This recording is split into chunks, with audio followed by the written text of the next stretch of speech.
तो गाइस मैं हूं अंकित और आप देख रहे हैं रेसलिंग फैंस नेटवर्क। शुरू करते हैं भाई अपनी बातों को हम लोग सबसे पहले फ्राइडे नाइट स्मैकडाउन से। तो भाई कल स्मैकडाउन का न्यू एपिसोड होने वाला है एंड इस वाले एपिसोड के लिए डब्ल्यूडब्ल्यूई वालों ने क्या कुछ कंफर्म किया है वो मैं आपको बता देता हूं ताकि आप डिसाइड कर सको कि आपको शो देखना है या फिर नहीं। Alexa bliss and Roxanne Perez का मैच आपको कल देखने को मिलेगा। ये दोनों पहले भी एक दूसरे को फेस कर चुके हैं if I am not wrong. अभी इनका मैच आपको स्मैकडाउन में कल देखने को मिलेगा। इसके बाद भाई वाइट 6 का मैच होने वाला है अंड्राडे एंड रे फिनिक्स के अगेंस्ट। यहाँ पे ये tag team titles on the line रखने वाले हैं। By the way Alexa and Roxanne Perez का जो मैच है भाई वो इसलिए हो रहा है बिकॉज समर स्लैम में ये लोग फेस करने वाली हैं एलेक्सा एंड सालेट, रकील एंड इनको रॉक्सन पेरेस को टैग टाइटल्स के लिए। तो इसलिए उसका एक हल्का सा प्रीव्यू है यहाँ पे सिंगल्स मैच में। एंड देन इसके बाद कंफर्म है कि Randy Orton, Jelly Roll, Logan Paul and Drew McIntyre ये सबके सब भाई शो में होने वाले हैं। ये चारों सुपरस्टार्स आपको कल शो में देखने को मिलेंगे भाई। इनका भी मैच समर स्लैम के लिए कंफर्म हो चुका है तो उसकी बिल्ड है यहाँ पे। बाकी भाई कोडी रोड्स भी आप एक्सपेक्ट कर सकते हो। अनाउंस नहीं किया गया कोडी रोड्स को कि वो अपीयर होंगे, बट काफ़ी सिंपल सी बात है भाई कि कोडी ने पिछले हफ्ते कॉन्ट्रैक्ट साइन नहीं कराई थी जॉन सीना से ज़बरदस्ती।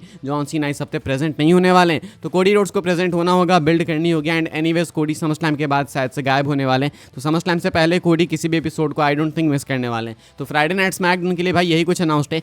2 ही घंटे का शो होने वाला है तो 3 मैचेस कंफर्म है। एक कोडी को मान लो आप गिन लो, कुछ बैकस्टेज सेगमेंट्स होंगे, बीच में कमर्शियल्स होंगे तो खत्म है शो। इतना ही कुछ है तो आप देख लो भाई आपको देखना है या फिर नहीं। कुछ स्पेशल होगा तो रिव्यू वीडियो आ जाएगी क्योंकि ऐसा कुछ ज़्यादा अनाउंस दिख नहीं रहा है तो मैं सोचूंगा कि रिव्यू डालना भी है या फिर नहीं। तो ये भाई फ्राइडे नाइट स्मैकडाउन की प्रीव्यू। बाकी भाई हमने फ्राइडे नाइट स्मैकडाउन की बात की है तो हल्क हॉगन को कल ट्रिब्यूट दिया जाएगा स्मैकडाउन में डेफिनेटली। लेकिन इसको लेके भाई आप एक्सपेक्ट कर सकते हो कि ड्रामा होने वाला है, यानी कि कंट्रोवर्सी भाई एक वेट कर रही है फ्राइडे नाइट स्मैकडाउन पे।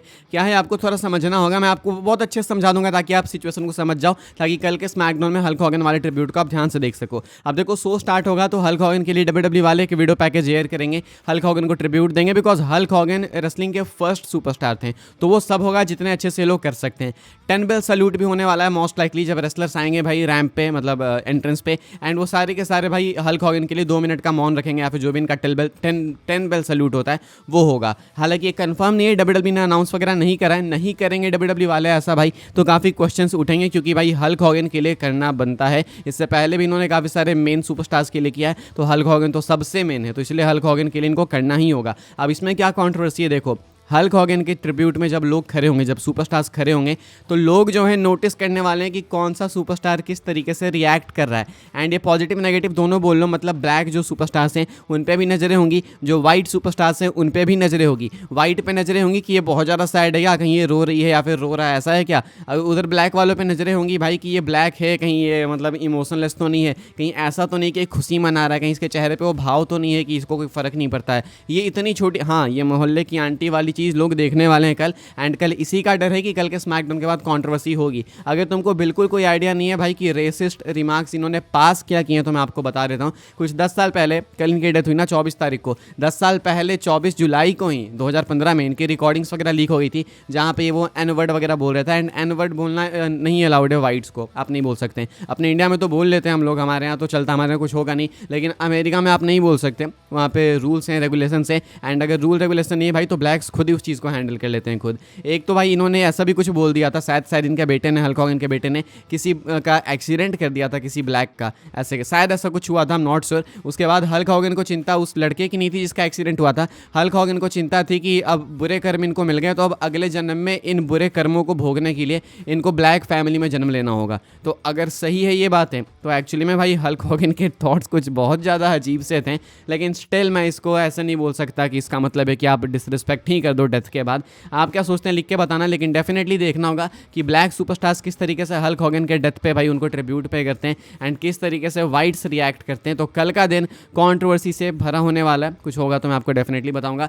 ट्विटर पे आ जाओ भाई, तुमको सब पता चलते रहेगा। आगे बढ़ते हैं, हम लोग बात करते हैं ट्रैविस स्कॉट वाली सिचुएशन के बारे में। तो भाई अभी देखो हमको पता चल गया कि ट्रैविस स्कॉट की डब्ल्यूडब्ल्यूई से बनी नहीं, डब्ल्यूडब्ल्यूई की ट्रैविस स्कॉट से बनी नहीं, तो इनके बीच में जो भी प्रोग्राम्स थे भाई उनको वहीं पे स्टॉप कर दिया गया। लेकिन इनके बीच बहुत ही ज़्यादा मतलब ह्यूज कंट्रोवर्सी हो गई है, बहुत बड़े लेवल की कंट्रोवर्सी हो गई है। एंड अब वो मैं आपको समझाता हूँ। WWE and Travis Scott have had a full falling out. This is why it is open season for WWE talents to knock the rapper. कहना है रेसलिंग ऑब्जर्वर न्यूज़ लेटर में मेल्टजर का कि WWE वाले एंड ट्रेविस स्कॉट के बीच में भाई proper जंग हो गई। मतलब इनके बीच जो भी प्लान्स थे भाई वो तो खत्म हुए, एंड दोनों के बीच में, दोनों पार्टीज़ के बीच में भाई कॉन्ट्रोवर्सी हुई बहुत ही भयंकर, एंड दोनों एक दूसरे से खुश नहीं थे। ट्रेविस स्कॉट की कंडीशन ये है कि वो देखो कमिट नहीं कर रहे थे WWE से, अपीयर हो रहे थे वो, लेकिन कमिट नहीं कर रहे थे किसी चीज़ के लिए कि हाँ मैं ये करूँगा ये वो करूँगा। बीच में ही सब कुछ छोड़ दे रहे थे, करने के बाद वो चालू करते थे फिर बीच में छोड़ देते थे, अपने हॉलीवुड या रैपिंग वगैरह पे ध्यान देने लगते थे, जो भी उनका था। अब ऐसे में भाई WWE को चीज़ पसंद नहीं आई, तो दोनों के बीच में फॉल आउट हुआ, दोनों के रास्ते अलग हुए,